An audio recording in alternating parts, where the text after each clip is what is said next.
കർത്താവെ, നിന്റെ വിശുദ്ധ പൗരോഹിത്യത്തെ മഹത്വപ്പെടുത്തണം. കർത്താവെ, സഭയിലുള്ള സാന്നിധ്യം പ്രകടമാക്കണം. 40 വർഷം ഞാൻ അർപ്പിച്ച കൃപയുടെ യുഗതിയാണ്. കൃപാസ്ഥാനത്താരെ ജീവനോടെ പ്രത്യക്ഷപ്പെട്ട മാതാവിന്റെ മാധ്യസ്ഥ ഇന്ന് അങ്ങയുടെ മക്കളെ പ്രാർത്ഥന കൂടുന്ന എല്ലാ മക്കൾക്ക് വേണ്ടി പ്രാർത്ഥിക്കുകയാണ്.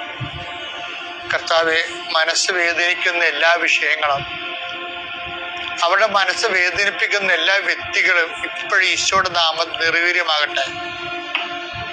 കർത്താവെ, മനസ്സ് വിഷമിപ്പിക്കുന്ന സാഹചര്യങ്ങൾ, ചെയ്തെടുക്കേണ്ട ഉത്തരവാദിത്തങ്ങൾ, മറ്റുള്ളവർ നമ്മളെ പഴി പറയാൻ സാധ്യതയുള്ള എല്ലാ വിഷയത്തിൻ്റെ മേലും കർത്താവിൻ്റെ കരുണ ചൊരിയുകയും